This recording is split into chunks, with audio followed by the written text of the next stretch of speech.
This is Cas for the Nora, and you're watching the Chat with Chaps live show.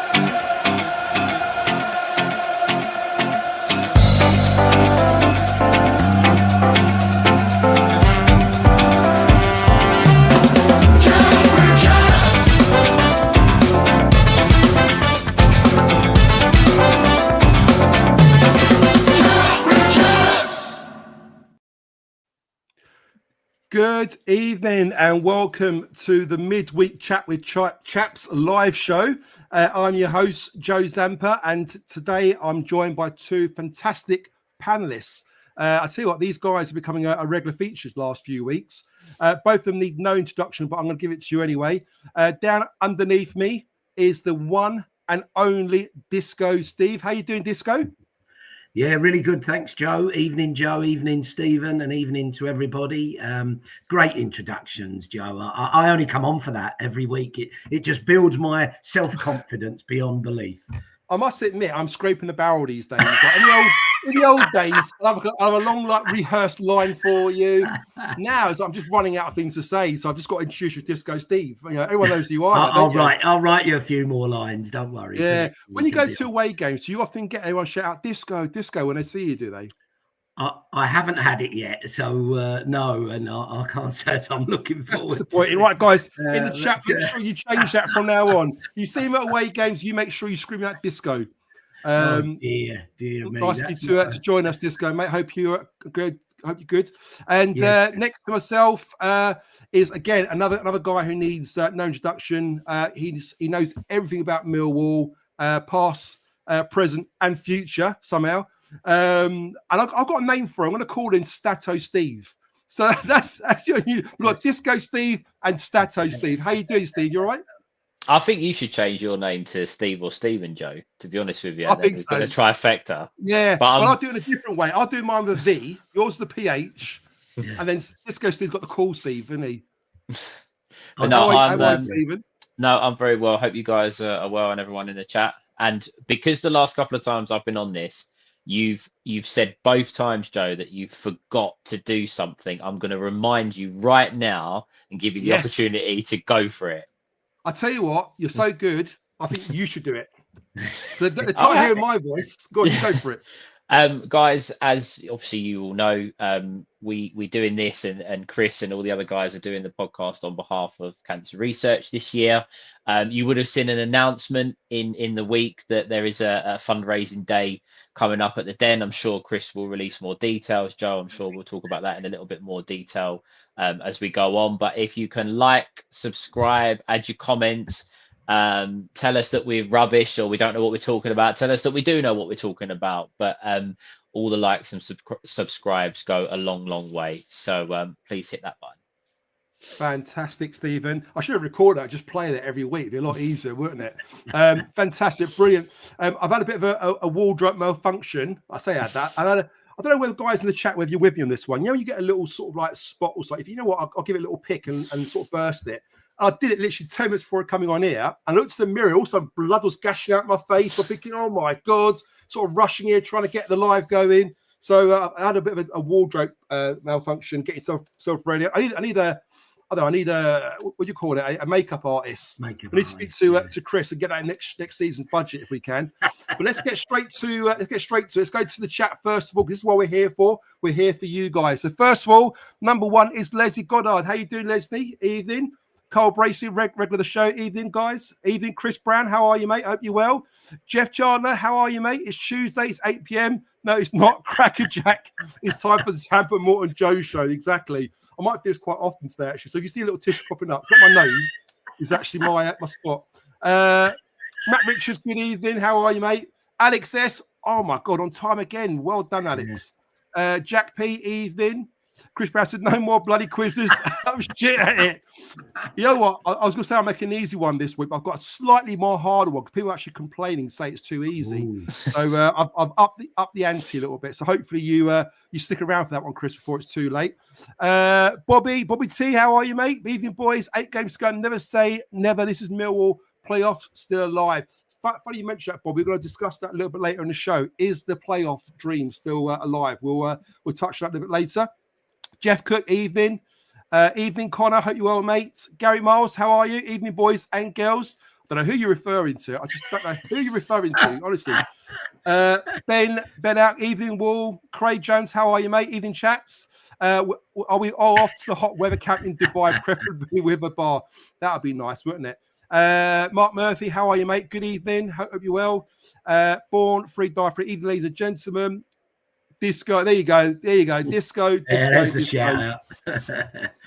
Danny, how are you, mate? Hope you're well. Hello, gang. Hello, David. Luke, how are you? What's happening? Lots to talk about, Luke, tonight. Glad you're with us. Jeff Cooks, I'll put Disco out at Sunday. Yeah, you make sure you do that. Love it, lads. How are you, Chris, mate? Hope you're well. Hope you're good evening. Dave Turner, I've missed it, but why Disco Steve? Nobody knows, David. It's just... If you stay David, I will reveal. Remind me at the end, and I'll reveal why I've called him Disco Steve. Dave Turner, name Alex S. Well done on the fundraise, boys. It's what our club is so great and unique. Absolutely. And as Stephen said earlier, yeah, everything we do here goes to Cancer Research UK, and rightly so. And what Chris has organised behind the scenes is absolutely fantastic.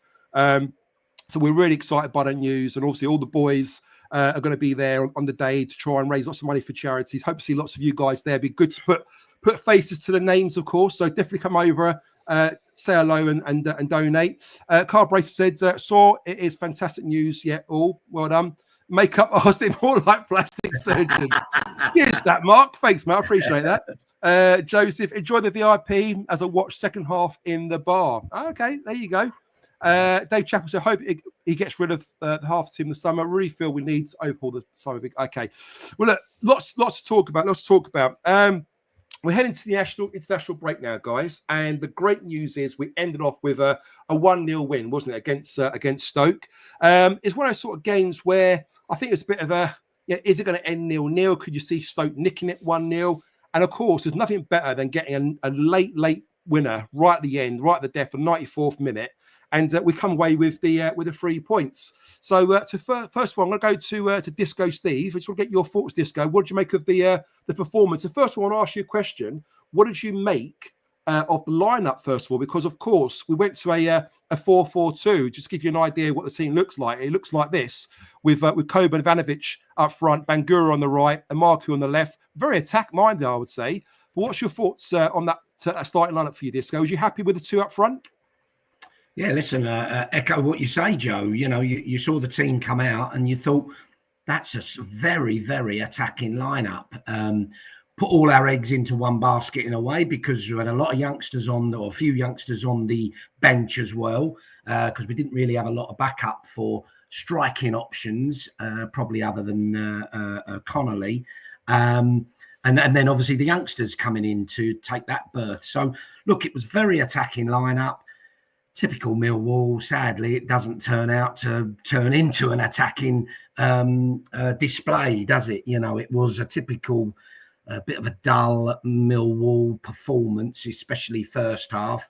I thought second half we did really put the pressure on a hell of a lot more. They had the two best chances, without a shadow of a doubt. One, I'm not sure, as Stephen said earlier, I'm not sure if Jensen did get a little flick on it onto the bar. The way he celebrated made you think he possibly did. And then a great save from him when they got a stroke of luck where the ball ricocheted to the guy it wasn't the striker, it was a midfielder, wasn't it? But he was in on goal. Great save from Jensen. That's what he's very, very good at with his feet, actually, which sounds a bit bizarre, doesn't it, for a keeper? But if you think back at some of his best saves, have certainly been those sort of spreading himself wide and using his feet. So that was excellent save, match-saving save, because I'm not sure we'd have come back from that. But then I have to say, look, Stoke, for all after the game, a lot of people saying we robbed Stoke and, they were worthy of at least a point, etc. When you watch the game back, as I did, last half hour, they did absolutely nothing. And I think basically sat in to try and take a point. But even there, when they had chances to break away, their quality of passing and movement was poor, to be honest. So we battled hard. Look, it was probably a penalty that could have gone either way. Luckily for once, we got the rub of the green. And for me, the best part of that was the cool finish from Mihailo was absolutely superb, wasn't it? As soon as he hit it, it was in the net. And it's just another tick in the box for him after having not a particularly good game, in fairness. So, yeah, overall, bit of a damp squib. But look, really great to get those 3 points and go into the international break in a really comfortable position. Yeah, no, I completely agree. And again, to your point, evaluation, we'll touch on it a little bit later on. But again, just sheer quality, tuck the ball away under severe pressure. 94th minute. You've got so many players on the pitch. I could have taken it. Connolly, Coburn, and of course he stepped up and absolutely put it away. Coming to yourself next, Stephen. Before we come to you, I just want to show you a quick stat. This is what's pulled up before the game. This before the game. So Mill have only picked up just 5 points in their 6 league games at the Den under Alex Neil. That's 1-1, drawn 2, lost 3, scoring just 5 goals in that time. 65 shots. It's only a 7.7% conversion rate. So really and truly, our home record is pretty diabolical when you think about it, Stephen. But to get that win, it's just so important, not just to get secure safety in the championship, which I don't think was ever a question mark for us. I think we always felt we can do it, but just get that momentum, just get back into winning ways, especially at home. What do you make of that performance? Yeah, I think the Oxford defeat, just before I go on to Saturday, the Oxford defeat was Neil's first game in charge. Gary Rowett probably knew more about the players that we had in our team than what Alex Neil did. I was going to say, yeah. So it's that one I take with a little bit of a pinch of salt. I think every Millwall fan knew we were going to lose that game. But the home form has been a bit of a problem. The away form has been excellent, which everybody has been alluding to. We picked up a lot of points away from home, but as home supporters and the Den being the supposed fortress, you'd want to see more points being picked up. So good to win for Neil, good to win for the players. For me, Saturday was like watching a pre-season friendly. I said it before we come on air. For us, it was just a little bit disjointed. I thought we didn't really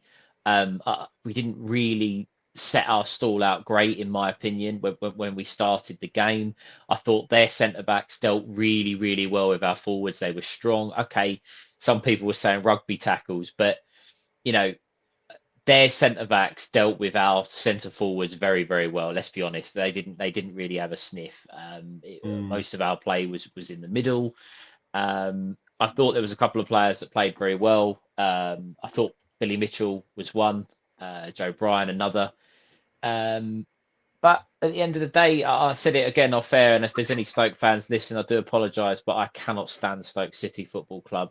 They're so entitled. It's unbelievable that they've been in the Premier League and they just expect that they should be better than everybody else. And unfortunately, I saw in Stoke what I saw in us last year, but without being able to get over the line. When Harris come in, he got us results that kept us up, if that makes sense. And Robbins has gone in there to get results. And I think, as Steve rightly pointed to, for 30 minutes, they gave up. They gave up and was just happy to accept a point, and it cost them. And that's why they were so angry with the penalty. Yeah, okay, it was 50-50, but we didn't really do much. But we were the better team in the second half and took our chance when we got it. Yeah. Would you say it was a penalty? With your neutral head on? Let's put it this way. If it had been at the other end, I'd have been disappointed if it was given. But as soon as you put your arm there, the centre-back put his arm sort of around Coburn, you give the player the opportunity to go down and you give the referee an opportunity to make a decision. And as soon as you do that, you're taking a risk. So in that sense, I can see why it was given. But I will be honest, if it was the other way around, and it was Cooper on Gallagher, for example, I'd have been very disappointed.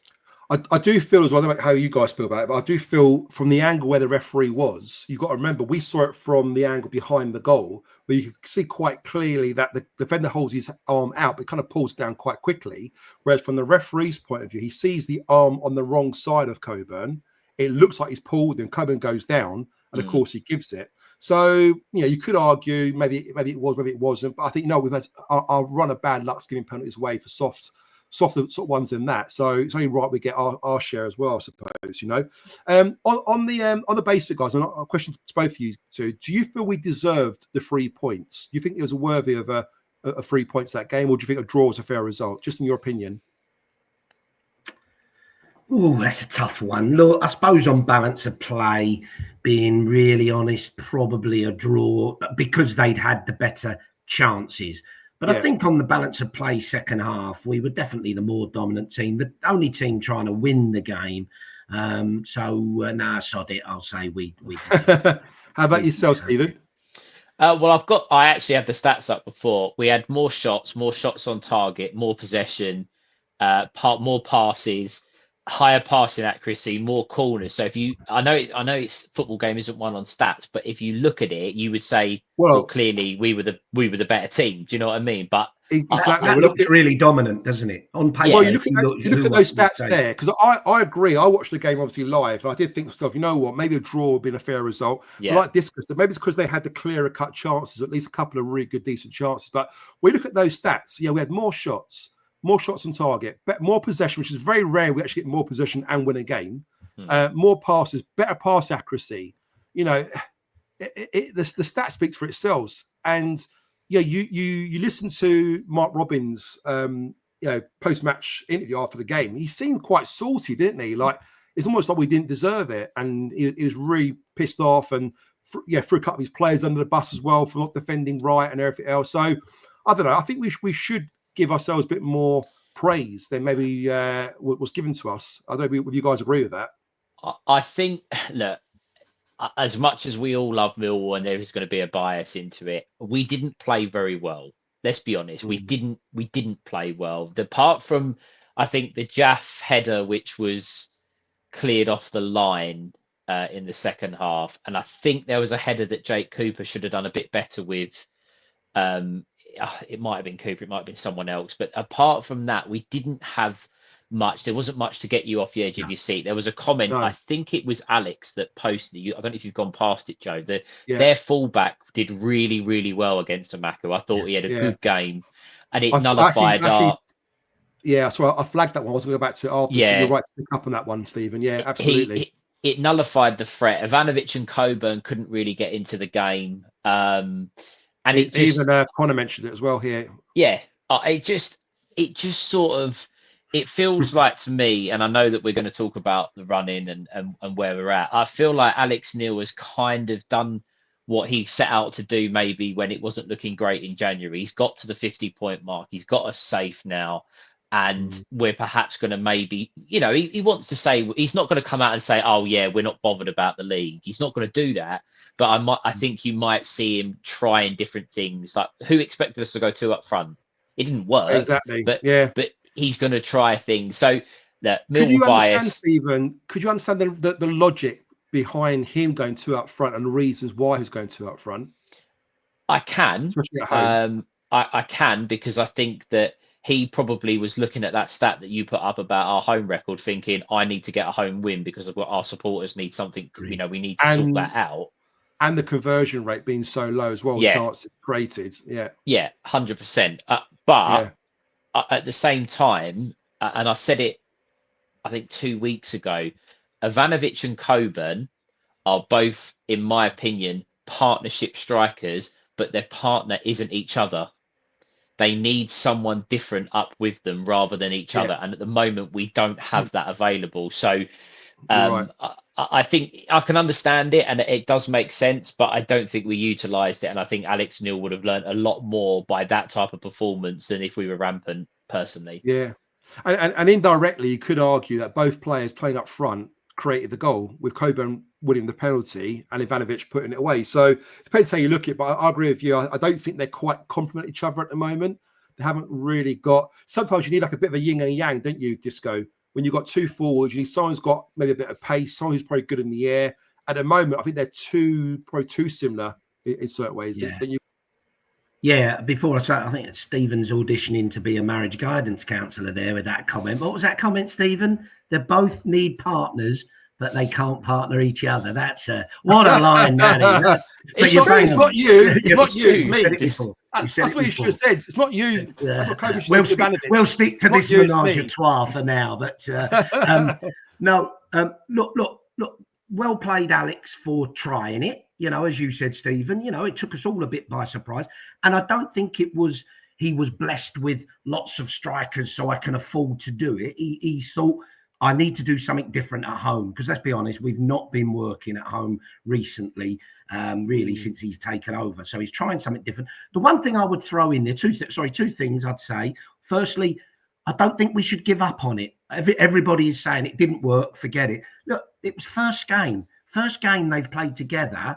First time we've played that system for a while, I would imagine. And actually, if you watch the game back, probably our best football up front came later in the game. So was that just luck, or was that as it was starting to click a little bit? So I wouldn't say that's dead and buried. I agree with you, Stephen. I don't think they're the perfect partnership, but two up front, I don't think is dead and buried. What about Matt Richards' comment there as well? We're talking about, is two going to work up front, or do we go with one with 10 behind? But could Connolly perhaps do a better job and complement either Ivanovic or Coburn? The yin and yang, I can't understand why we've not put Connolly up there with one of them, and maybe that'll be next. And I think that could be quite. Connolly impresses me. That guy's got quality without a doubt. Can't understand he's not getting more game time. But just going back to the team as well, I do think we're a bit hard on ourselves. I think it was the same at Leeds and the same on Saturday. We're not creating enough, and we haven't done for bloody probably 2 or 3 seasons now, really, have we? But if not more, we are playing some of the best football I've seen Millwall play, and those stats bear that out, Joe, with possession stats, passing accuracy, etc. We did the same at Leeds. We actually played the ball around quite well. We didn't get anywhere, or create anything. But surely that will come. So I think it's encouraging the way we're going. Yeah, which is interesting you said, Disco, because that brings on to my next point, which I want to go to Stephen next. This came up on the Southwark News. Will Scott mentioned Alex Neil keen for Mill to have a go and lose rather than playing conservatively after the Stoke City win. Keeps them in touch distance of a playoff spot. He goes on to say, if you get there and you've got 4 or 5 matches left and you can look at it and think, right, come on then, I would rather have a go and lose than be quite conservative in how we play. I don't think we have been conservative in how we play at all. And I don't want us to be.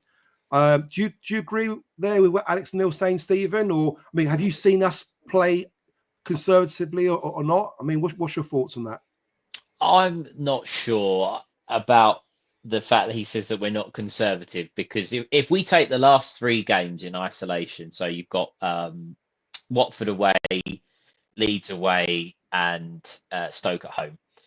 If you look at the first half of all 3 of those games, I don't think you'll be able to register maybe more than 2 shots on target. We certainly didn't have one at Leeds. Watford, the first half was poor. Honeyman squared it back, and Coburn couldn't even get a shot away. So I don't think we had a shot on target. And on Saturday, in all honesty, I know they switched us, and that might have meant we didn't play well in the first half. We didn't really create anything. So whether or not that's conservative or just not playing well, there's 2 different things. But I don't see us the team that's having a go in those games. Maybe we have in the second half at Watford, and maybe we did a little bit towards the back end of the Stoke game. What I take from that is, if he really does think that way, then let's have a look at the Leeds game in the Cup. We turned up at Leeds on the front foot, going there to win the game. I get it's a cup game and it's different, but between now and the end of the season, look, we all want to believe that the playoffs are still alive, and statistically and looking at the league, they are. But why not take the blueprint from that Leeds game and play that way? Go to Sunderland, and if they beat us, they beat us, but try and get on the front foot. I'm not sure we're capable of doing that in the league personally, but I can understand why Neil is saying, look, come on, why not have a go? But is he really going to do it? Yeah, no, that's it. And I guess in some ways you heard him mention in the past, Disco, Alex Neil talks, I think it was after the was it the I can't remember if it was the Plymouth game or one of the games where we kind of got a bit of a hammering, and he mentioned about dialing it down a little bit, and how we don't want to be too exposed at the back and too attacking, And ever since then, I think he has been quite conservative. I've been yet to see us play expansive football, free flow football, apart from what Stephen said there for the cup game against Leeds, where I thought we did play really well. We did take it to them with the likes of Aziz and use a bit of pace in there as well. But what's your thoughts on the style of play? Do you see us being quite open and quite attack minded, or are you feeling we're quite conservative at the moment? What's your thoughts on the way we're playing? Well, look, I think it's hugely refreshing to hear him saying what he's saying there about, look, we might as well have a go for it. And if we lose, we lose. If we win, brilliant. I agree with Stephen there, though. We haven't seen that recently. He can't say we've been on the front foot. Leeds was a great example where I thought we would come out second half and have a right go at them, and we just bloody didn't. It was really disappointing. Hasn't used his substitutes as well to make you feel we're really going for it. But look, maybe he's thought we'll get where we are. We'll get safe first and foremost. I'll know what squad players I've got, and then we're going to absolutely look. We're not going to go out and go gung-ho, but what he's saying is, like Stephen was saying earlier about the Stoke, coming to us, go there not to get a point. We're going to go there to Sunderland and say we're going to try and win the game. Doesn't mean we're going to go hell for leather, piling forward, but our intent will be to win the game. And you heard it here first. I've got a sneaky feeling we'll win that game, actually. Oh, let's hope so, and we will talk about the run-in a little bit later in the show. Going back to the Stoke game, Disco. I mean, it wasn't one of our best performances, and certainly, there were some plays that perhaps you could argue were slightly under par on where they should be or where they have been in recent games. But there were a couple of plays that did sort of give it play quite well. The players that I mentioned, that I've written down here, is Casper De North. I think he won man of the match. I thought he was good. I thought Joe Bryan was excellent. Again, I think he deserves honourable mention. But also Billy Mitchell. And again, lots of fans, I think us included last week, we were talking about how Casper needs a partner, and we haven't really got someone who can step up to his level. Well, I don't know about you, Disco, but I think Mitchell shows on Saturday that he's a worthy contender to fill in that position at the moment. What did you make of the performance of individual players, in particular Billy Mitchell? Look, for me, he's getting better and better. He's clearly getting fitter and more confident. Looks a lot more confident than he was when he first came back. So he's playing well. And it's interesting, somebody made a comment earlier about we need an overhaul in the midfield. And it's quite an interesting challenge because actually Casper and Billy both played quite well and contenders for man of the match. Well, Casper wasn't he? And Billy a contender for man of the match. But I do agree, we don't look dominant in midfield, do we? So you've got two players playing well and we don't look particularly strong. Is that the formation? Is it the structure? Something's not right. We need something different in there, don't we, I'd say? Yeah, no, it's an excellent point. And Stephen, to Disco's point he mentioned there, it's great to see us having a go at home. Alex Neil alludes to the fact we need to be a bit more on the front foot. He went with the two forwards. But we're never happy, are we, Millwall fans? We're going to complain if we play two up front. We're going to complain we've got one up front. And I felt we lacked a number 10 against Stoke. And dare I say it, even a Kundal in there just going to help Casper and Mitchell out. I think that at times we were too exposed or probably too open in that kind of middle third, where I felt they kind of played through us quite often. Again, going to you, what do you make of the performance of those players we just mentioned there? And how do they fit into our system? And would you tweak it or keep it as it is going by last Saturday's game? I think you're bang on when you say about the formation. I don't think we'll be happy if we play two up front, one up front, three in midfield, two in midfield. I genuinely don't. Unless you've got, like Man City, you've got Erling Haaland, who's a complete striker up front. You're never going to be happy with playing one up front. We're just not. Unless Ivanovic really develops, which he could well do. I think Casper and Billy played really, really well. I think, as I said it last week, Casper De North is coming up like a train in the player of the season. Now, he's catching Jaff. I'm not saying he'll get there. He's getting closer to people's votes. You're right. And Billy Mitchell, again, I'm not his biggest fan, but he was excellent in my opinion on Saturday, and credit where it's due. I think both of them are probably on Saturday, especially because Stoke lined up with one up front, which means that they've got an extra man somewhere across in the middle, which means you get overrun. And then, so many times they're pinging the ball around, and there's people that sit behind me grumbling, get out to them, block the space. But there's only two of them to mark three people. Exactly. It's really tricky. personally, I think there's a comment come in that with the Football League give us suspension to play with 12, so we can sort out our problem with the system. But you almost that I know we joke and we laugh about that, but we need an extra midfielder, and with the forwards that we've got at the moment, we need a 2. But how do you it's difficult. As I say, they play very well. Yeah, but surely, I guess, Stephen, we do need that tells we need better quality, don't we? Because if we're not quite doing it without the 10, and we're not doing it by not playing 2 up front, either our striker's not good enough, or our attacking midfielder number 10 is not good enough, and that's where, to your point, we always got a missing link somewhere, haven't we? 100%, 100%, and that just on that, Joe, I really think that Negley is someone that they see playing a little bit more central. I'm not convinced he's been brought in as a winger. I know he started when we've seen him, he's been out wide, but I don't think he's not rapid. He's not like a Maku. I think he's someone that wants to dictate the play. So there was a point about injuries being a bit of a hindrance to us at the moment. I think the answer at the moment, if you haven't got Negley, you play Bangura Williams in the 10, but that's we all know that's all of us I think agree on that. But you're right. Bangura Williams as well, Steve, because I think he's playing out of position, playing as a winger. And last week you're playing with a 4-4-2 where you've got to be quite rigid, you've got to be quite disciplined as a winger. And I just felt he didn't have one of his best games because he's sort of playing in a position where he couldn't quite get involved in the game, could he? No, and this is the $1 million question. What do you sacrifice the number 10 like we did on Saturday? That's a great idea.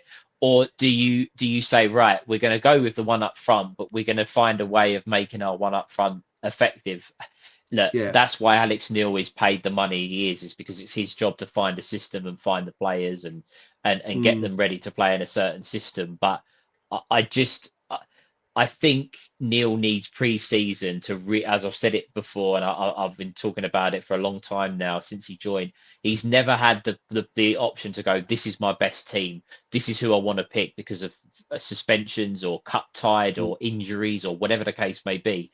So I think he needs a pre-season to really work out, right, what players am I going to play in this system? Who do I need to bring in to complement this system or whatever it is?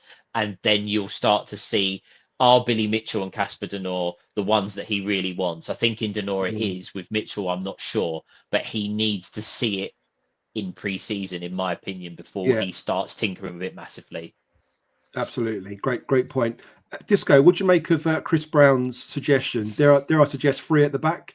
Are you a fan of that, playing wing backs? Obviously, with that, you do sacrifice wingers unless you're going to play the 5-2-3 formation.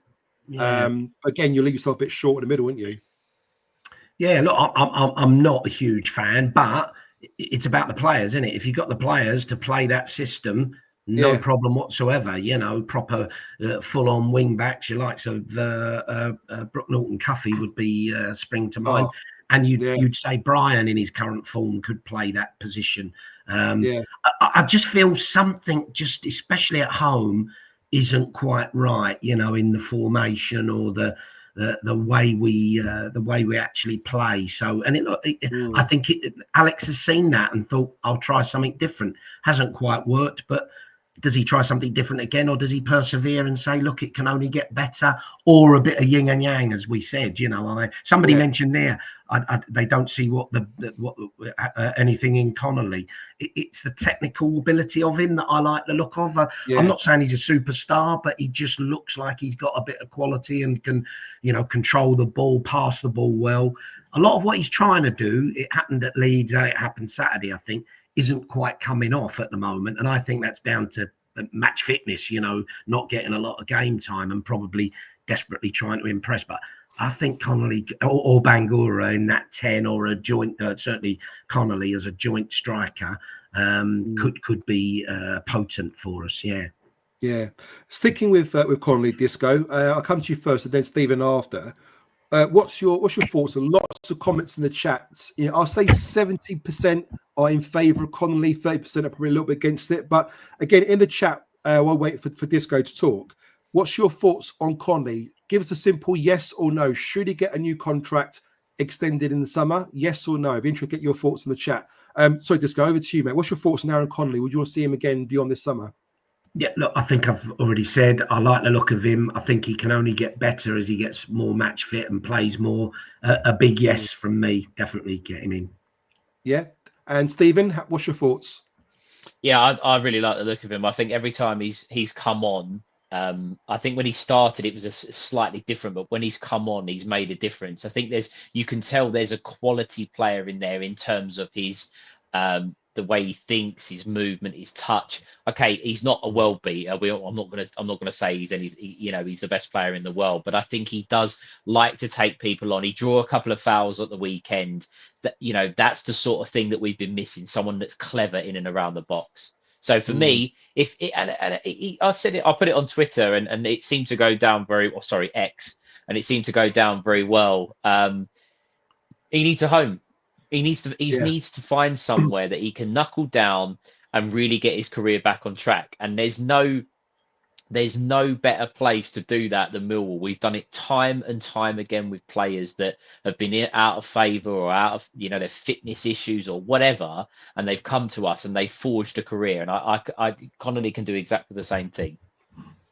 He's certainly got a bit about him, which I quite like. I mean, yes, you could argue that I wish he was a bit fitter. I wish he was, a bit faster and all the rest of it. But if he was all that, he would play for Millwall, wouldn't he? He would play for one of the top championship teams or in the Premier League. But what I do love about him is, as Disco says, he's got the technical ability. I love his fight and his aggression. And you see when he came on against Stoke, straight within like minutes, he's there having it with their fullback. He's got that kind of fight. And there's not many players in our team, I think, have got that kind of aura about them. You could argue that Saville has. But we look across that team. I mean, if you're playing against our Millwall team at the moment, dare I say, I think they're a bit too nice to play against.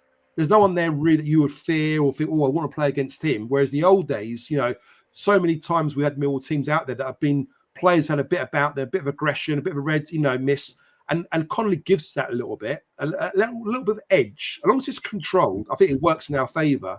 But for me personally, I would like to see him, again, beyond the summer, at least for another year's contract. Well, it's not going to hurt, is it? One more year. And as Matt says here, Connolly is a street fighter.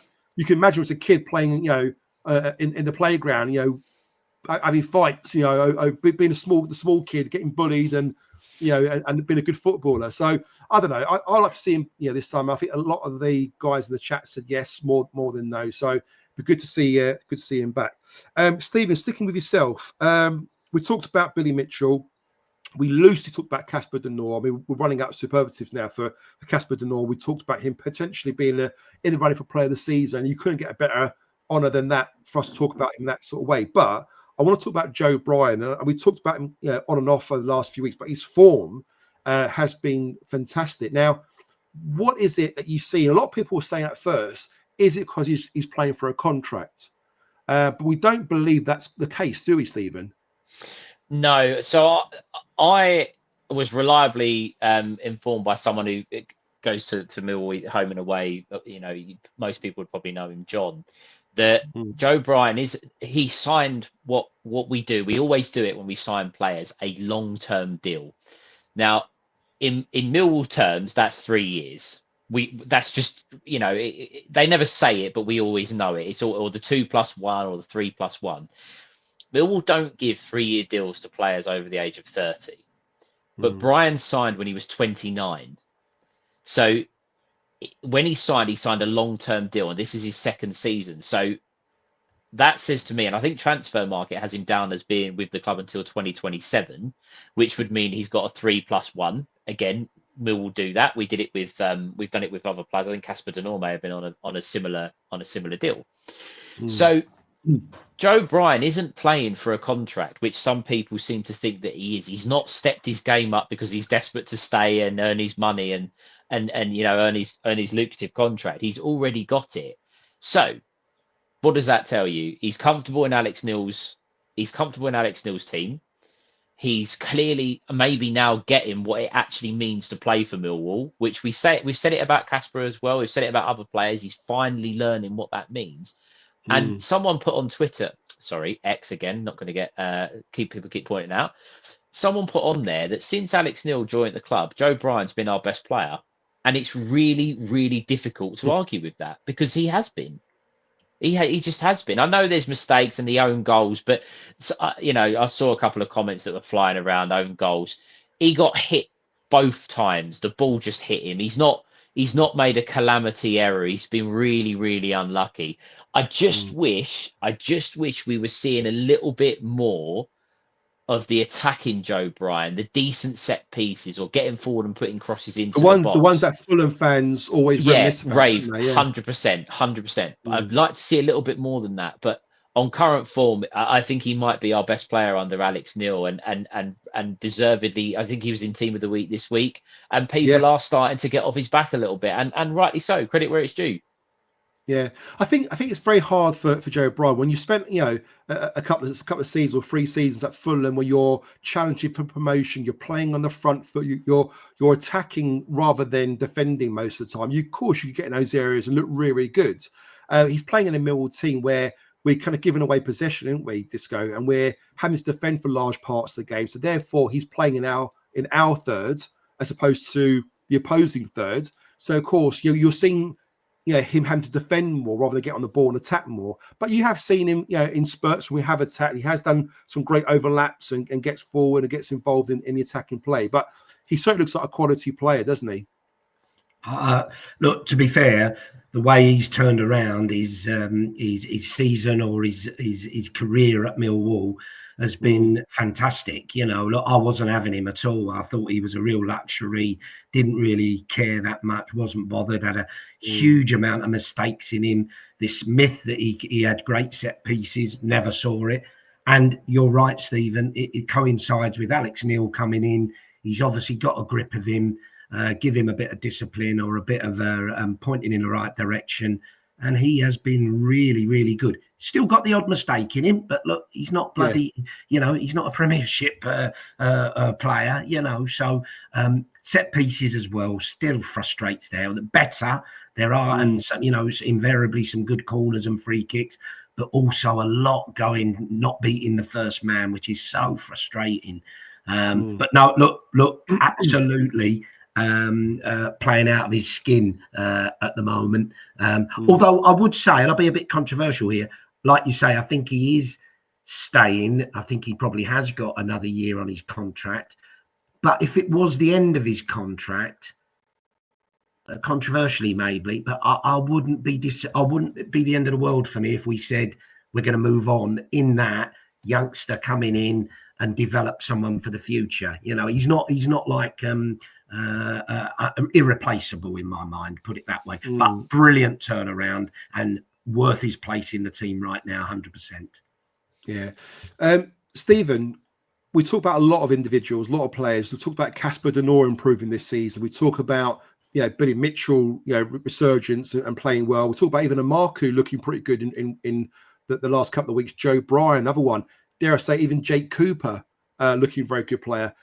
How much is just that down to the players, or how much do you believe that's down to Alex Neil? I think you could put Ivanovic in that mix as well, I guess. I think there's a little bit of both. I think Neil Harris probably where Joe Bryan's concerned, I don't think Joe Bryan was necessarily a Neil Harris type footballer. If we're being honest, I don't think he was. Ivanovic, obviously the comments about Ivanovic weren't great, and Maku, there was clearly an issue there for whatever reason. So, the players may not have been as confident. They might not have wanted to do I don't know. But Alex Neil has seemingly got to grips with certain players quickly and got them playing very, very well. Look, I think Steve said they're not Premier League players. They're not world beaters. They're not superstars. But like Jake Cooper does look different than what he did from the start of the season. He's not prone to making mistakes, but he does look a better player at the moment. But again, just to interrupt you, Steve, I think Alex Neil came out and mentioned it, and I'm sure he's had conversations with Jake Cooper as well on the training pitch. He more or less said that he doesn't give himself enough credit. He's actually a better player than what he thinks he is. And he talked about that quite openly in an interview once. And I wonder if these sort of comments that he's coming out with, where he talks about players and he has these little one-to-ones with them, where it does wonders for their confidence. Because at the moment, I'm watching Jake Cooper and he's playing some amazing through balls between the lines, and his passing is fantastic. Whether it be diags, whatever. And he's looking at a player. Okay, there's certain things he can't hide away from. He's a big lump. He ain't going to be lightning quick. He's going to be slow on the turn. But on the ball, I think his composure and the way he distributes and passes the ball out, he's becoming a bit of a ball-playing defender. And not be funny, but when have we ever had Jake Cooper and ball-playing defender together? That's never been the case, is it? Yeah, it's just confidence, isn't it? It looks like Alex Neil is instilling confidence in certain players. I mean, Casper De Norre had it anyway, but he's gone better and better. He just got fine-tuned a bit, hasn't he? Yeah. Amaku's found confidence. Aziz. All of them have. I think the players do take a little bit of responsibility for that, because you do have to go out and do it. Still, you have, like, if your manager tells you you're going to do this, you've still got to go out and do it. But I think that Alex Neil I think Neil Harris had the legend status, and people wanted to play for him because of who he was, and I respect that and I understand it. Alex Neil is a proper championship manager. He does know how to develop players. He does know how to get, Tristan Kramer come in and made a comment about, Alex wanted to play for Alex Neil because he develops young centre backs. Jake Cooper's not old by any stretch of the imagination, so he must be looking at that going, well, we can develop me a little bit more. So look, I think Alex Neil is definitely getting a tune out of certain players. The problem is he's getting a tune out of players that don't win you games of football. So at the back, I think of Plymouth aside, we've been pretty good at the back.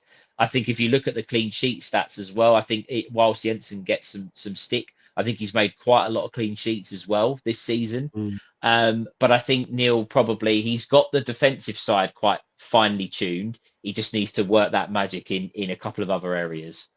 Yeah, absolutely agree. Just going to the chat very quickly. So RPJW, even Millwall man, apologies if you cover this, but I want to know for a while what the hell's happened to Benico Baker. Not a sign of him since he signed for nothing. Now, I actually spoke to him, ironically, about a week ago, and he said he's about 3 to 4 weeks away. So again, 3 to 4 weeks. I don't know if that's 3 to 4 weeks playing or 3 to 4 weeks on the training pitch. But we're led to believe he's not too far away. On this point here, I think Brian's the highest paid player, about 30 grand a week. I think, again, allegedly, I think he's the second highest paid player behind Tanganga, but he's definitely up there, isn't he, as one of the big players. Stephen, just want to touch on Wes Harding. He's getting more minutes lately, and personally, I think rightly so. I think a lot of fans are calling to see him get more games. He's had cup games where he came on for Dagenham Red against Dagenham Redbridge. He played against Leeds away, done fantastically well in that game as well. What's your thoughts on Wes Harding? Is he right to get more game time? Would you want to see him for next season? What's your overall thoughts on Wes Harding at the moment? And again, guys in the chat, we're led to believe that Harding's contract's up in the summer.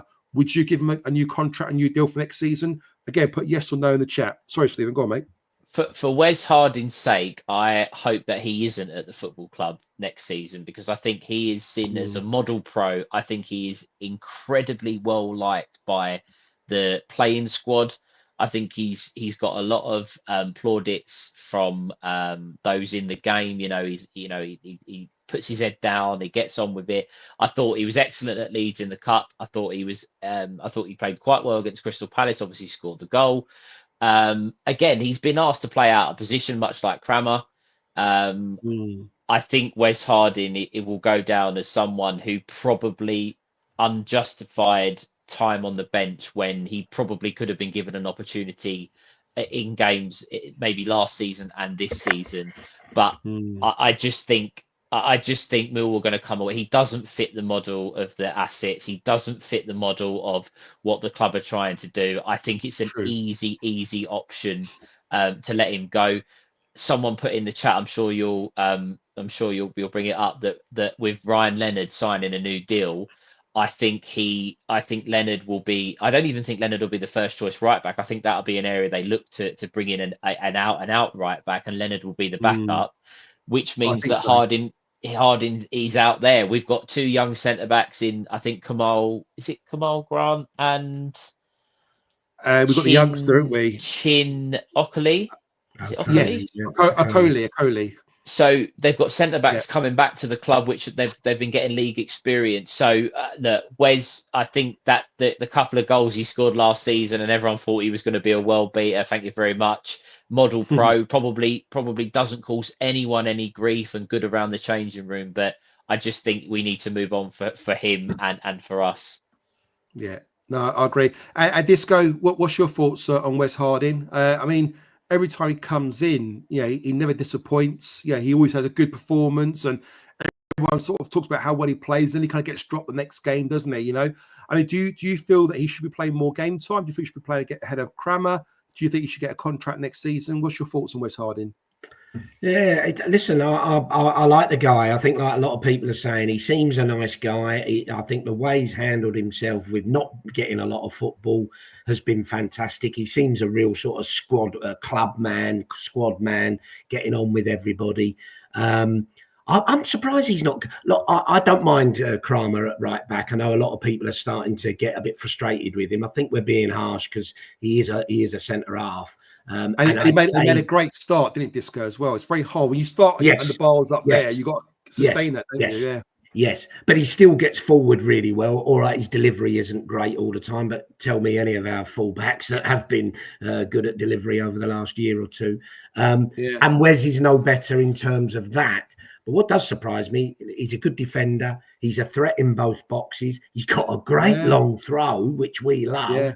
So I am surprised he's not got more game time. And I'm actually quite pleased to see him mixing it up now, giving Kramer half a game and him half a game. So, and I think we can do that till the end of the season. It's a bit of a weird one. When Stephen says, which he's right, he doesn't fit the model, you think, yeah, you're right. And where's he going to fit in with the squad?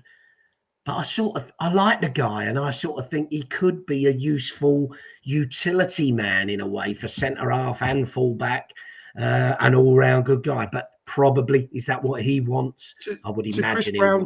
To Chris Brown's point here, though, when Lenny's back and Danny Mack are fat, where does Harding fits in? He obviously won't get a sniff again, will he? So I guess it's very hard because, as much as it'd be lovely to have the luxury of having him as third choice or fourth choice right back and coming when we need him, ultimately, like Stephen said earlier, he wants to play for minutes. He wants to play first team football. I met him at the end of the season last season at the end of the awards.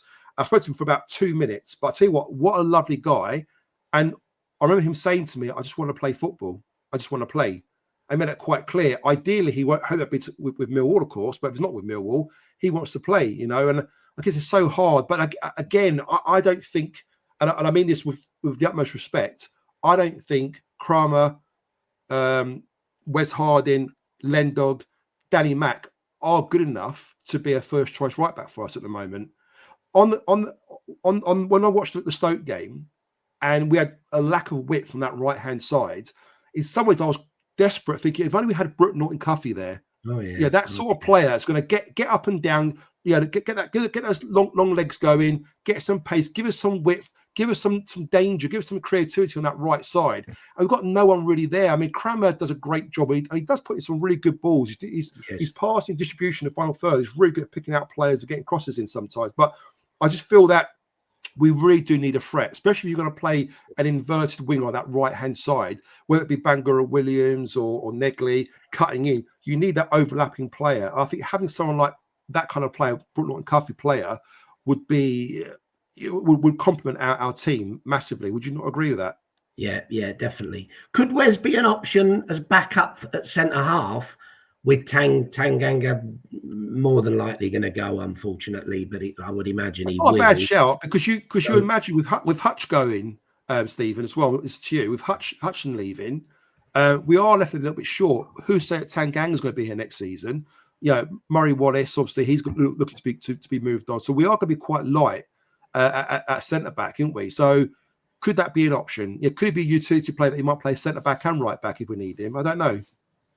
The issue is for me is we've got take Tanganga out of the question out of the equation because we think he's going to go. So if we leave him aside, you'll have Crammer and Cooper will be the two, as it stands, the first choice centre backs. As I said earlier, you've got the two young lads that are on loan or injured, so that gives you 4 centre backs. I think we're likely to buy another one in the summer window to give competition, maybe a left-footed centre back to give competition to Jake Cooper. So again, you're pushing Harding further and further, sort of down the pecking order. From a squad point of view, I would imagine he's probably not one of the top earners. He's probably, again, like I said, doesn't cause too many issues. If he was happy to sit and be 3rd, 4th, 5th choice, sure, give him another deal if you're going to let other players go. But I don't see him wanting to settle for that. And for us, I think someone put it in the chat, we need to be improving, consistently building a team and building a squad that are ready to compete at this level. Is Wes Harding a 40 or 30 game a season player that's going to really make a difference in the Championship? I hate to say it, but I don't see that personally. Yeah, no, you're absolutely spot on. And I'll just go back to GC's point here. He said, look, Joe, we spoke about this on Twitter about Wes. I think he should move on. I like Wes, but he deserves to play every week at his age. It's not like he's close to retiring like Hutch is. I completely agree with that. Also, a couple of the Chat with Chat panelists are on here. The first one is, go back to Paul Donovan. Hope you're well, Paul, mate. Joe Bryan said in the paper that there is no clause in his contract and it is expiring, but apparently he's had a chat with Jimmy Belson at the Palace game outside, and he did make it sound like he highly rated him, though, and that he will be here next season. I've also heard, guys, that they've got no aspirations of replacing him with another left back. So I don't know whether that's a good thing or a bad thing, but they clearly see him as somebody who's going to be here next season, aren't they? On Millwall's website, I've got the article when we signed him. So Millwall Football Club announced the signing of Joe Bryan on the 30th of June 2023. The 29-year-old free agent joined the club on a long-term deal, with the left-back becoming Gary Rowett's second signing of the summer transfer window. Now, that was in June 2023. So long-term, is 3 years, yeah, normally? I know Millwall will play silly buggers with their contracts and undisclosed fee, and we never know really what's going on. But no one can tell me that long term means 2 years. I'm sorry, but it just doesn't. I know transfer market, you can't always be reliant on it, but I think Joe Bryan will be here next season, whether people like it or not. At the moment, I think it's a good thing, but he will be here next season. I think it's well worth bringing in another left back. I don't think he's irreplaceable. Nobody is, but I certainly think we should be planning. I know, and again, we're looking at, maybe Joe Bryan sniffing around to see what other clubs might be interested with those kind of comments. And I'm not suggesting that he didn't say that, but I think he'll be here next season. Which nicely brings me to this next point, Disco. So another panelist for Chat with Chats, Jesper. Hope you are, mate. Hope the missus and the baby are all good. Glad you managed to sneak away for a couple of minutes to watch us on here. Evening, chaps. What do you think about Adam Mayer apparently being transformed into a left back at Bromley? You reckon that this has been agreed with Millwall? Now, guys, we were chatting in our group chat earlier today, and I made a comment saying that I've heard in his last 2 or 3 games playing for the under-21s Millwall, he was actually played as a left back and was talked about as being the best player on the pitch as a left back. He's then gone to Bromley, obviously on loan, and that's where he's playing it. And apparently he's ripping it up there and doing really well. Could you see him, Disco, perhaps coming back next season? Maybe Mill got one eye on him, think, you know what, we'll keep Joe Bryan and we'll have Adam Mayer there, biting his heels for his position. And potentially we've got somebody there who could fill that position going forward for the next sort of 2 or 3 years, maybe. Well, look, the little I've seen of him, Mayer, I really liked what I saw. I think, again, going back to that point, technically looks a good player. And going back to the Connolly comment, he looks like he's got a bit of edge. And he played in the 2nd division, didn't he? And he, that'll be rough and tumble, tough football. And he held on quite a few bookings. got involved in a few scrapes as a winger. Good on him, especially as a kid as well, Disco. Especially for a kid to battle with grown men, yeah. So I like the sound of that, and that really excites me that Mayer could be coming back as an option for next year. There was a rumor that I don't know where that came from, that Sturge, there was no chance we were looking to keep him for, at the end of the season. So maybe there is all this plan that Brian and who Mayer, knows? It's not a bad two to have, is it? Yeah, not a bad shout. And the other guy I was thinking of, guys, was this guy here, Kyle Smith. And cheers for RBJW to mention it. So he's been looking really, really good for the under-21s. He scored 2 free kicks this season as well. Now, I remember him playing last season for the first team. I think he played maybe 2 or 3 times to come off the bench and did quite well. But he played as a right winger at the time. But he's actually a right fullback. And he loves getting forward, as RP says. He's an attacking fullback. So have either of you two guys seen much of him? Any thoughts on him at all? I haven't. I don't know if Steve. No, I must admit, I've seen a few people sort of mentioning him that have been to under 21 games that say that he's a talent, but I don't know. I think all you have to look at really, and again, I'm not gonna profess to know too much about them, but our under 21 or the development squad, whatever you want to call it, were really successful for a couple of years. So those lads are obviously players, whether or not they stay with the club. Romain Esse is your prime example of who broke through. Obviously, Amaku played in that team, and I think Bangura Williams did too. So clearly, there's good players in there. And again, this is what I'm saying. Adam Malachi again. I know you're gonna say it. This is exactly what I mean by Alex Neil needing a pre-season to have a look at some of these players, because at the moment he's looking at just the first team. It's just what can we do? How can we get safe? How can we? We've got to pick up points. It's finding ways to win games of football by hook or by crook. That is what we're doing at the moment. That's what Saturday was. Pre-season, have a look at these players and determine, can they do the job that I want them to do over 46 games? And then you'll start to see which ones are going to fit in, which ones are going to fall by the wayside, and who's going to come into the club. Absolutely. Just 2 things there, Stephen. Warline just come out with Sturgis out of contract, apparently. In the summer, so it'll be interesting what happens there. But again, a lot of love for Malachi, and I remember the first time I saw Malachi was actually at the Den in the whatever they called it, the youth playoff final, whatever they called it at the time, when we won that game, didn't we? And I must say, he looked great. He really was unbelievable that night. He was unbelievable. And I love the way he was getting forward. He's actually getting to the byline, getting in real good areas, getting ball. He looked dangerous. He had a great left foot. He was quick. His positioning was good. I then saw him again when I went to Spain to watch him against the I can't remember the preseason tour in Spain. Murcia. The Murcia, exactly. And unfortunately, he only lasted 10 minutes in that game before he went down injured with his knee. And we ain't seen him back since, have we, unfortunately? So again, could he be another one that potentially could be staking a claim? I actually tipped him to be the standout player from young player this season. Above any of the other players that we didn't quite know what was going to happen with S.A. Bangura Williams, etc. I think there's a real player in there, and I think they've got high hopes for him. So hopefully he comes back fit. And again, it just falls into the Alex Neil will have a look at Mayer at left back, look at Brian at left back, look at Adam Malachi at left back, and determine which one can do or which two could do the job for him. I think Sturge and Callum Scanlon have probably they're only signed because Adam Malachi got injured. That's really we've got to be honest there. And I think they've got high hopes for him, and I think you'll see it more and more in the first team next year. Personally, good, excellent, guys. We've covered quite a lot there. So we talked about the players. Obviously, we covered off the Conley situation, the West Harding incident, the left back position.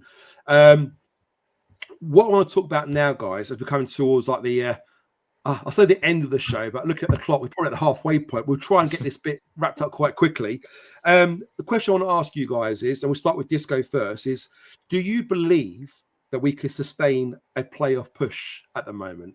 And I want to bring up these fixtures, just kind of give you an idea of the games that we've got left to play. I hope this is correct. Ignore the times, because I think that's done I think that's must have been Jesper. Must have done it from Danish time or something maybe. But we've got some games here, so as you can see. So after the Stoke game, which we just played, our next game will be on the 29th away to Sunderland. We've got Portsmouth at home, Sheffield United away, at home to Middlesbrough, away to Blackburn, home to Norwich, home to Swansea, and then a tricky game away to Burnley, where I'm sure they'll be desperate for some points come the end of the season. So looking at those fixtures, Disco, what's your thoughts? And do you think we've got any chance to make it into the playoffs?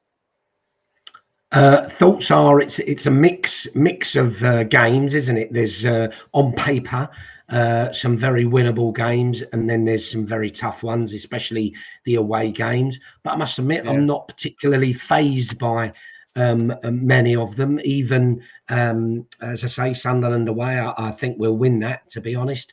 Sheffield United, I wouldn't be surprised if we get something there as well.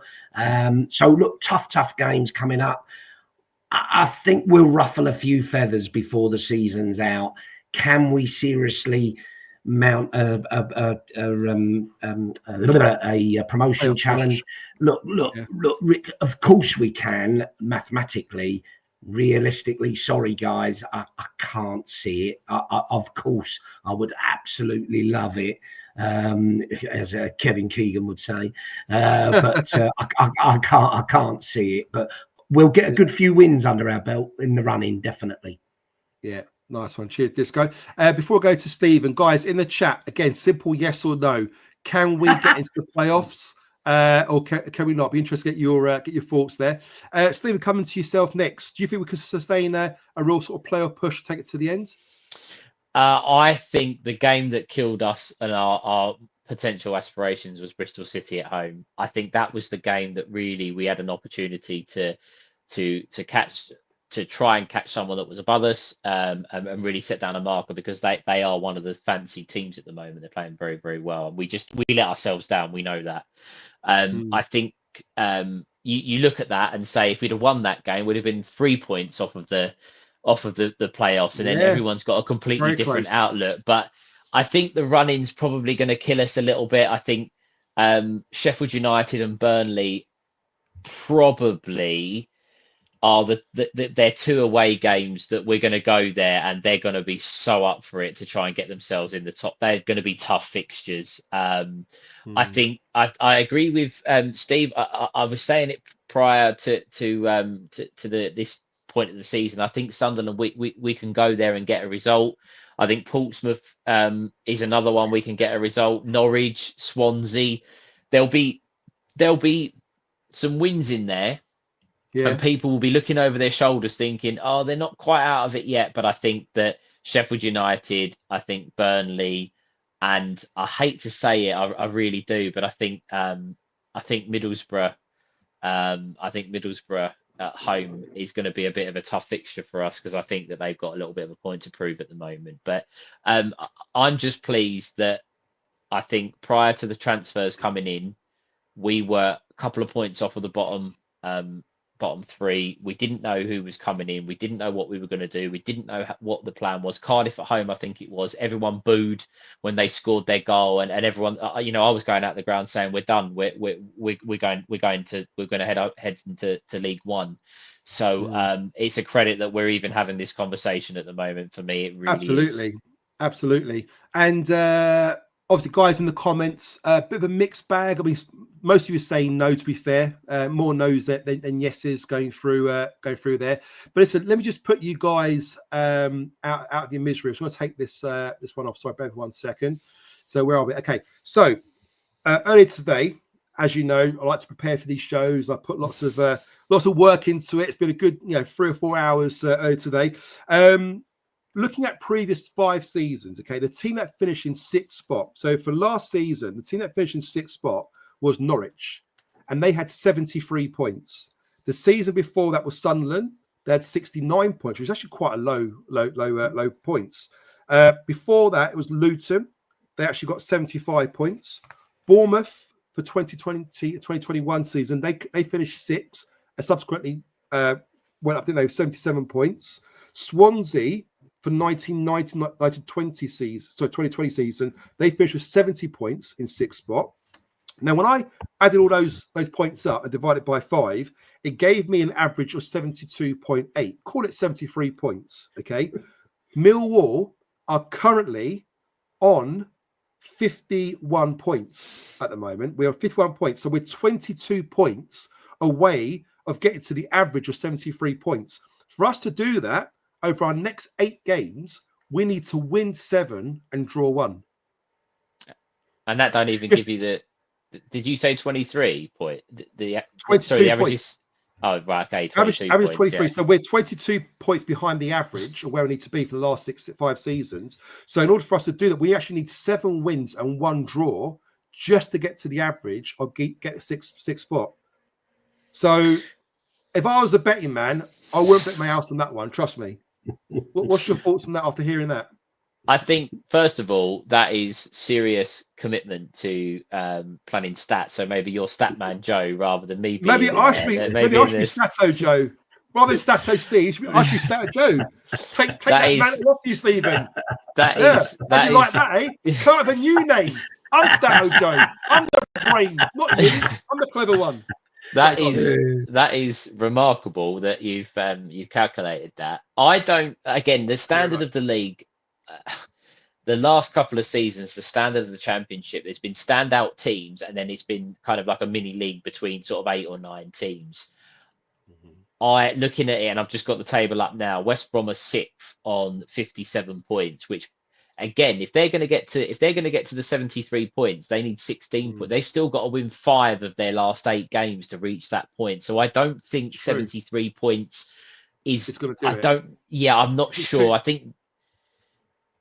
think it might be a little bit less than that, but I still think we are looking at a miracle run of fixtures. And someone pointed out the other day, I know it's slightly changed now. We're 11th, we've won 13, we've lost 13, we've drawn 12, and you're asking this group of players to win 6 or 7 fixtures out of 8. It's just too much. But I think I don't think we'll be a million miles off. I don't think we'll be a million miles off, but I think we'll just run out of steam in some of those games where those teams are really fighting for something. Sorry, Jeff. I'll kill myself now. I just thought, you know what? What's the point? What's the point of saying will we, won't we? Let's just be honest. It ain't gonna fucking happen, is it? But yeah, there we go. Guys, again, before I forget, David Turner, thank you so much. Guys, please hit the like button if you're still here with us. Hit the like button on YouTube. If you haven't subscribed, please subscribe. As you know, all the money we make for this show goes to Cancer Research UK. It only takes a second, as David says, to click on that like button. So please do that. You haven't done that already. Thank you so much for reminding me, David. Really appreciate that. Just go through just before, sorry, Joe. Yes. Just before you go, that comment about the cancer research. There was a rumor going around, guys, that anybody that visits Joe Zampa on the day of the fundraiser, every money piece of pound that you donate to Joe Zampa specifically, he'll buy you a beer. He'll double it. That's a bit expensive, isn't it? Jesus Christ! I was going to double it, let alone buy him a pint as well. Jesus Christ! So remember, guy, every time on that Saturday when it comes along, visit Joe Zampa and there's a beer in it for you. Well, I can't promise you that, but I will. That's not what you said before. I will shake your hand. I'll shake your hand and be very, very polite as always. But I do appreciate the generosity, guys. And there'll be lots of things going on. There'll be certain kind of merchandise that we're going to be selling on the day as well. Which, again, all the money we're going to be making goes to Cancer Research UK. So it's going to be quite exciting. And that's going to be on, is it April the 12th, guys? Is that the correct date? Is it April the 12th? It's for the Borough yes, game. Yes, it is the 12th, yeah. Yeah. So, guys, don't forget, put it in your diaries. 12th of April, Middlesbrough at home. We're going to be there, with our collection buckets, selling, merchandise. And again, all the money we make, please don't join some marriage. All the money we make is going to Cancer Research UK. So, guys, really, really appreciate that. Really, really appreciate that. All right. You tell me what on the handshake or the beer, Connor? Free beer. I hope it was the latter. So yes, I know I can't say. We kind of know it's a secret at the moment, but don't you worry, David. It's going to be a good one. We've had who we had brilliant. so far. We've had Paul Eiffel, we've had Roddy Ball, we've had Aidan O'Brien, we've had Steve Morrison. Again, in the chat, guys, who do you think it is? I'd be interested to get your thoughts on it. It's a good player, a good ex-player. So I'd be interested to get your thoughts on that one. Guys, I want to ask a question. Hang on, where we go? Hang on. I'll be there, Joe, by 25p. It'll be like 1978 all over again. Bloody hell. And we also can accept contactless, can't we, as well, guys? Is that right? Am I right in saying that? Sorry, Joe, I was reading.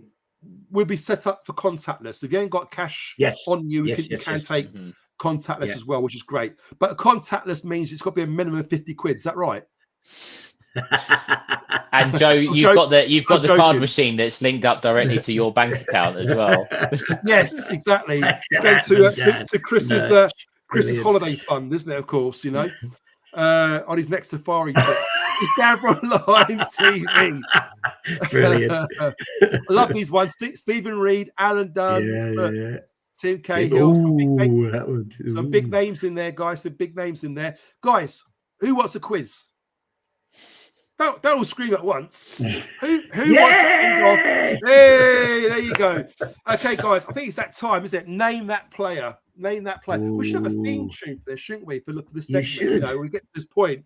Maybe we can ask our pal Jeff to create a kind of blackety blank sort of theme, but then name that tune. So I don't know if you guys in the chat rolled off to remember blackety blank. I was going to say you before your time, Stephen, is it? A little. I'm showing my age a little bit. I was going to say you want to get saying it's a little bit more down with the kids, Joe. Yeah, we've got it's back on blankety blank with. Is it back on? I think it has made a bit of a name now. I think you're right. It's who's the Chasers guy now? The Chasers guy. Who does Chasers? Oh, him. He does everything, doesn't he? The comedian. Oh, yes. What's his name? And Gladiators. Bradley in Walsh. The chat.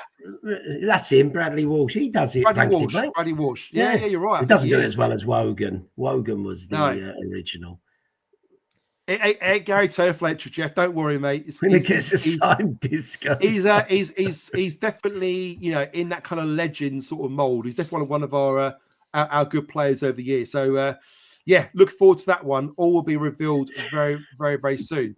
Right, guys, let's get to the quiz. Actually, Luke, there's been an Aidan O'Brien one already. Yeah, so if you missed that one, look on YouTube. That one's on there already. Okay, so here we go. Who's ready for it? The first one is... Come on in. Name the player, is it? Name the player. And guys, if you're on YouTube, you can watch this great. But I know there are certain fans watching this who are watching on Spotify or Apple. And I've been bothered enough times saying I don't do enough descriptions. I'm not going to name the name. I'm not going to name the person. Who by? All right. But you know who you are. You know who you are. So I'm going to do my best to try and give you a better example. So here we go. This guy started at Belvedere Youth. He started playing for Huddersfield as a pro contract, played 15 times. He then went to Millwall in 1998. He was there for 6 seasons, playing 226 games for Millwall between 98 and 2004. He then left Millwall 2004, joined Bristol Rovers, went to Welling, went to Ashford, Fisher, and then Croydon. Is a bit of a clue here. He even represented Ireland under 21s 12 times. So interested to get your thoughts in the chat. Who do you think that is, guys? Before you say, let's see what the chat says first. If without giving it away, if I'm right in saying, if it's who I think it is, does this guy work on the trains now or the tube? The tube. I believe he works. That's on the tube now. Clue. That's a very, very good clue, and that's very, very true. Fullback, left back. Could be. Let's go to the chat and let's see who the clever ones are. Let's hope that no one's been Googlings. Let's hope that you're playing the game properly here. So first one is, where are we? RPW gone for Robbie. Nick Callahan. Try to get his 100% record intact. Well done, Nick. Schofield for Jeff Chandler. It wasn't Schofield. Got Robbie Ryan again. Great guy. Robbie Ryan. Bonus for the point for the fee. Go on then. What's the fee? Give it to us, GC. Give us a fee. Robbie Ryan. Alex Stepney. Not quite, Chris. You forgot London Underground. There you go. Yeah, spot on. Guys, you haven't guessed it already. It was indeed Robbie Ryan. Well done, guys. Well done in the chat. Jeff, I'm crap again. Nick Callahan said, yeah, that's right. Works for London Underground, which is unbelievable. At one point, he's marking Cristiano Ronaldo in the 2004 FA Cup. And next minute, he's there the underground, working nights, isn't he? You know, it seems so. Do you know incredible. what the big thing about that is if you look at professional footballers today that have played at any reasonable standard, they could never do a job. No one would. They'd get absolutely mobbed. Robbie Ryan probably turns up for work every day, and 99% of the people that walk past him would have a clue who he is. You're right. Absolutely. Yeah. And I never met him before, but a lot of people say, I have met him, but not properly. And they say that he's a top guy. Ronnie Ball talked about in his interview recently with us, and he sort of, mentioned about the competition between him and Ryan playing left back. But he said, look, you know what? Credit where it's due. He was a great left back, better defender than he was, and hence reason why Ronnie Ball was almost kind of played second to Robbie Ryan quite often, as you can imagine, Yeah. So well done, guys, for those who got it right in the chat. Okay, next one coming up. Here we go. And again, if you're on Spotify or Apple Podcasts, you've got to do your best to present you this one. So this guy, born in London.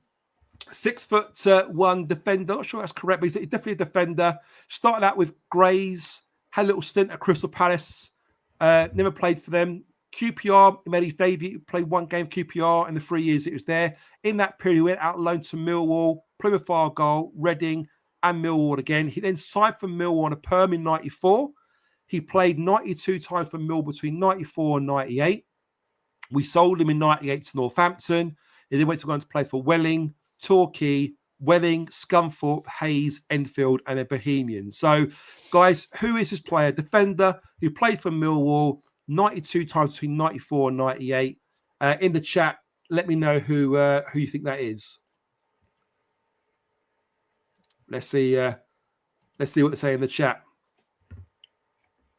I'm struggling with that one. Any ideas, Stephen and Steve? No, he signed for us initially, potentially before I was born, and he was playing for us when I was about 4 to 7 years old. So I haven't got a clue. So you're human after all, Stephen. Honestly, pop it up again, Joe. Pop it up again for the ladies. That's what he said. Where is it? Here we go.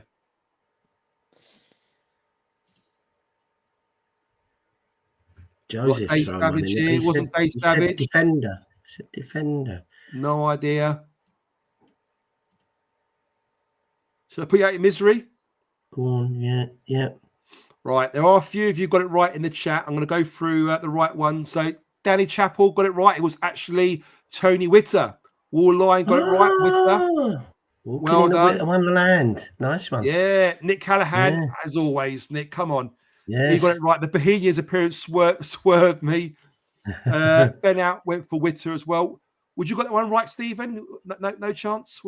No, I didn't get it. No. A little bit before the time that I really remember players. Just a little bit later than that, Joe. If you can sort that out, please. Yeah, I'll do my best. Let's give it a go. Right. The third one, as you know, we only do 3. There might be a fourth one. There might be a bonus one. Depends what mood I'm in.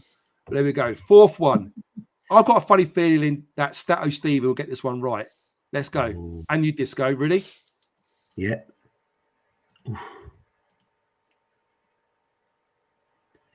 So again, for those on podcasts, this guy was a midfielder. He started off playing for Glasshoughton Welfare. Fuck me.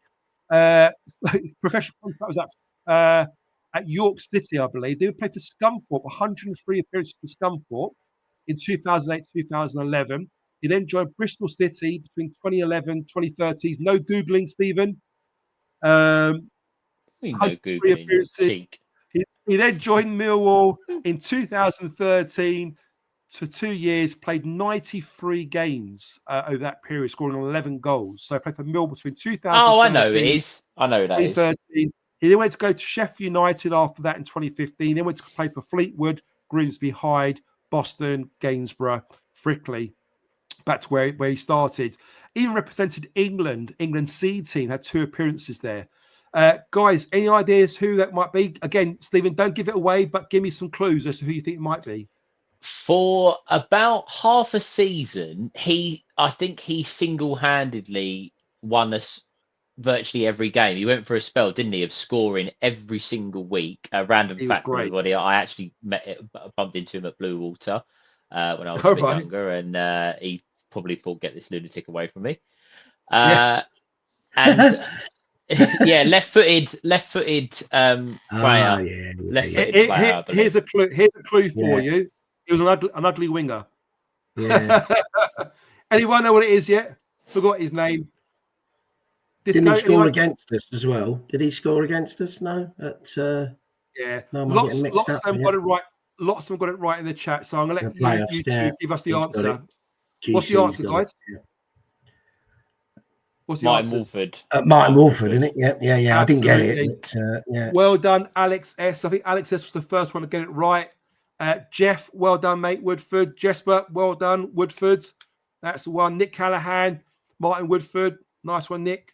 Connor got it right. Well done. Dan got it right as well. Brilliant. That fucking ruined the great day out. Oh, that's for the Scunthorpe game, wasn't it? Yes. When he scored against us. Yeah.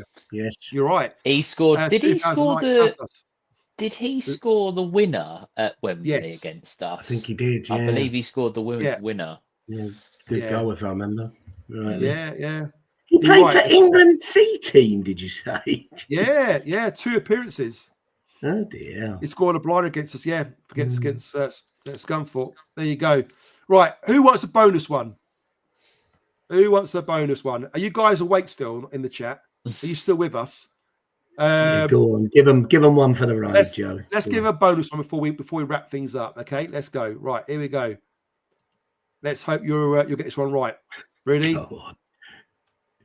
Disco, you should get this one right. I'll be disappointed if you don't get this one right. Okay. No chat, guys. Remember, the other rules. No Googlings. Okay. Let's get this one on. Ready? Let's go. So this guy was born in Lambeth. A defender, 5'10", played for Millwall between 81 and 1993. It's a long bloody time. Made over 307 appearances. He actually came back again in 97 and played 36 times. Who is it? 81 to 93. I must admit, this one probably a little bit before my time, but I think I know who that is. Yes. AM. Yeah. Got it. Yeah. Stephen. Yeah. Was he co-manager with someone? Yes. Yeah. I know. Yeah. It's like a game of through the keyhole, isn't it? You got to try and guess before you. Have you read it out, Joe? Have you read it out for the I haven't yet. Oddsters? I haven't yet. But read it out, honest, otherwise you'll get pelters. No, not the name. Give the details. Did you give the details for the people? I haven't yet. No, I haven't yet. No. But lots of people get it right in the chat. So I'm happy for you guys to reveal the answer. What's the answer, guys? Alan McCleary. There you go. And the first one to get it right is RPJW. Well done. Alan McCleary, Nick Callahan, as always, got it right. Danny Chappell got it right. Macca from Matt Richards, well done.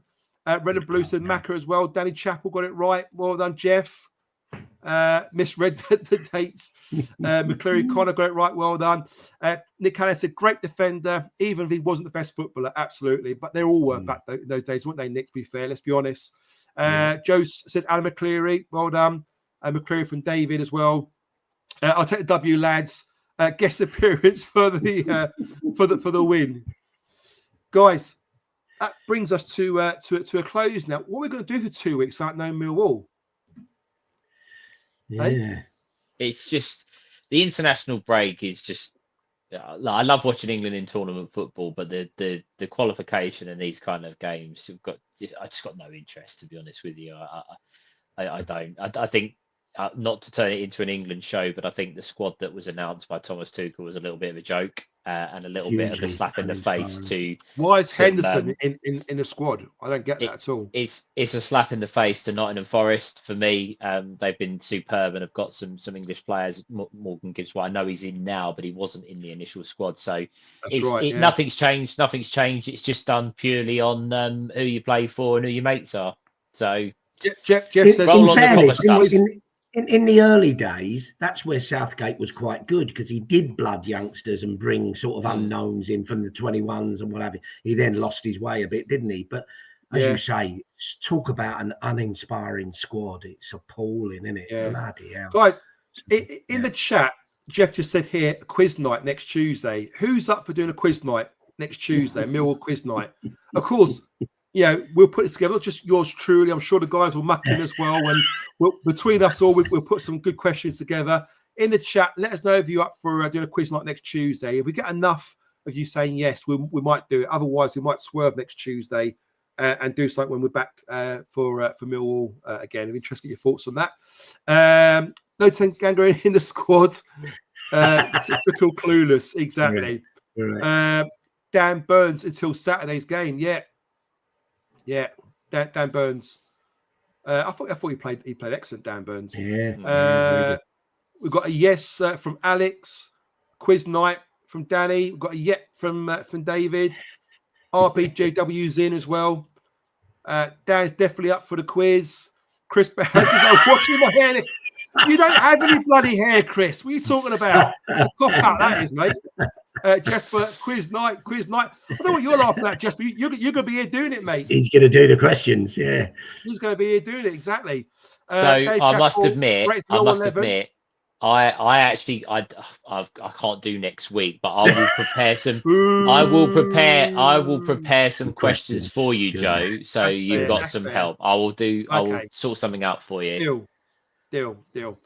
Nick said yes to the quiz. I think Nick's going to bloody win it. To be fair, Danny Chappell, Ron versus Wickham is on. Which one is shit? It's shockingly bad. Okay, Jeff's up for the old quiz night. I'm in. Probably do it. Yeah, exactly. I've also told Mrs. I love this one from Matthews. A Millwall blackety blank. I love that. That's a great shout. I'll get my microphone out. We probably quote some famous lines over the years from Millwall players, like, couldn't we? Who said this or whatever, Go on left and on right. Love that, Chris. Brilliant. Love that. Brilliant. Can you block RPJW? Don't like the competition. Good one. Yeah, brilliant. Guys, it's got the juices flowing. It is. We've got to an hour and a half. It's usually 90-minute mark now, so we reached the end of the show, sadly. So, just want to thank you guys. I want to thank you guys in the chat to be with us week in, week out. I said it before, without you guys, we wouldn't have a show. We wouldn't certainly be doing the live for starters. So, we do really appreciate you joining us on a Tuesday night at 8 p.m. So, thank you so much for being here with us. Again, if you haven't liked the show yet, please give it a little like. Please give it a comment or subscribe. Everything you do on YouTube, comment, like, blah, blah, blah. It all helps with the algorithms. It just wakes YouTube up, and we get more traction our way, gets more views, and that then subsequently means more money for our channel, which then goes to Cancer Research UK. So thank you very, very much. Joe, just to interrupt, sorry. You said about the 90-minute mark. Right now, this time on Saturday, after this is about the 93rd minute, we were just about to earn a penalty. It's what Alex said as well. Yeah, we were just about to earn a penalty. So you've got to finish now. You've got to come up with something to end the show that's up there with the BFS's finish. I don't know how I can compete with that. I really don't know. We've got no game. I can't even give like a galvanised Delia Smith, team talk here, can I? Do you know what I mean? We've got nothing to play for. Have you not got another spot you could pop, Joe, just while you're on there? No, I'll be monitoring that. That was gone now. That was gone. I don't know. I'll try and think of something at the end. But anyway, Disco, over to you, mate. Anything you want to cap off? Anything you want to say before we wrap up? Yeah, thanks, Joe. Well done, mate. Another good show, Stephen. Excellent. Thanks to everybody for listening. Look, echo your thoughts. Please like and subscribe. Put some comments in. It all helps with the algorithms and helps to raise some more money, which is brilliant. But thanks, guys, for coming on. It's been great as usual. Bit of a shit week ahead with no Millwall, but this time next week we'll be looking forward to Sunderland. So onwards and upwards. Excellent. Chris, don't tempt me, mate. Don't tempt me. Honestly, my cursor, my fingers hovering on the button to press it at the moment. It's what's needed. I know. Now, Disco, mate, as always, thank you so much for you being on here. You know, love your thoughts as always. Stato Steve, your new name. How's just anything you want to say before we wrap up, guys? And again, thank you, Steve, for being on as usual. Again, yeah, your knowledge is second to none. It's fantastic, and I know the guys in the chat appreciate you coming on as well. And in fact, I had someone stop me on Saturday at the game and say, I'm going to name names, but they just want to say, well done for getting Stephen on the channel. He's excellent. So there you go. I was just about to say, I've thrown you under the bus twice on this show, so you could really stick the knife. I've been nothing but nice to you today. You've taken the moral high ground and just put me in the mud. So although you haven't disagreed with me tonight either, did you either? So I'm quite pleased with that. That is true. There's still time.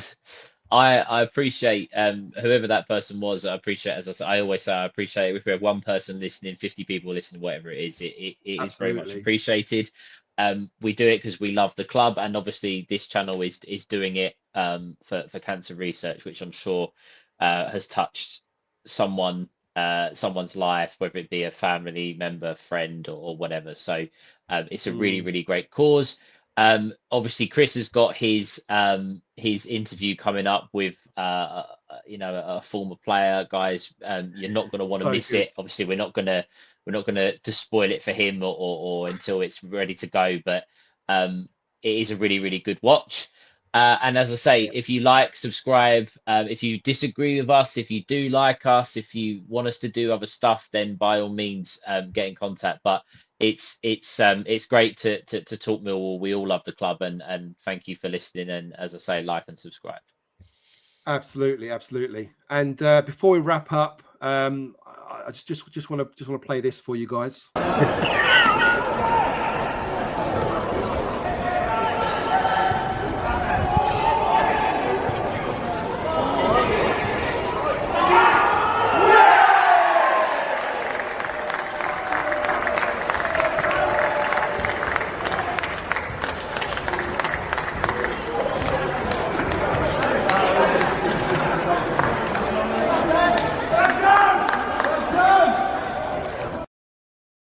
I'll tell you what, that walking football's really taken off, isn't it? What do you mean? They slowed it down, Stephen. They slowed it down. It's been edited. It's not real speed. That's been. You've got to get some commentary. You've got to get some commentary added to that. Be brilliant. Now. Maybe we'll let someone like Paul Donovan do that. He's got that in his locker, isn't he? Joe, edit on that one. Just before we go, are you playing again this year? I am, and I'm hoping. I am as well in the other game, but in the younger one. Yes, I am. Yeah, in the under 40s. Yeah, I didn't want to say that. You said it, not me. Well, I'm not. You teed it up, Stephen. Come on. I should play for the under 40s, but because they were quite low on numbers, I offered to play above the in the older ringer. Because I'm only 27, aren't I? But I love to get involved with footy at the Den, mate. Luke, it's the best experience. I could die happy now after scoring at the Den. You are a bunch of bricks. Play at full speed. I tell you what, Cole, I'm getting abuse here. I don't know what's going on here. I tell you what, the things you do for charity. I give up our time for charity, and this is the abuse we get for it. Eh? The problem is. If Millwall signs, you'd be injured the first game. I know exactly. I'd be a short career, mate. I tell you, under 14s. Oh, can I just say I've not scored at the Den yet, unfortunately. But just to point out that another thing for charity and friend of the channel, Phil Clark Yeah. obviously organises it.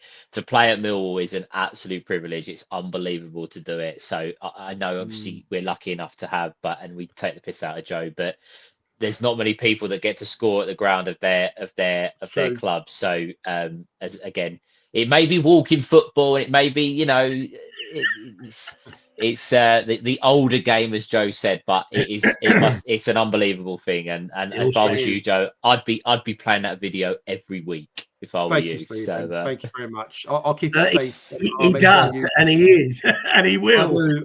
I will. Exactly, Disco. You're right.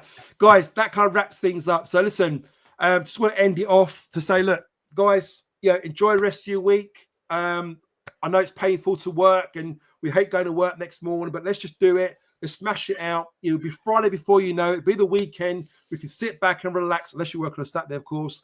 But listen, just go for it this week. Give it your best. Smash it.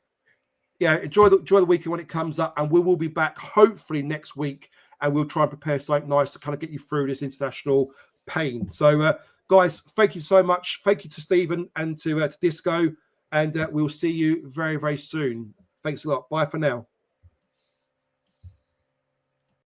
Hi, it's Steve Morrison here, and you're listening to Chat with Chaps, chatting Millwall, come rain or shine.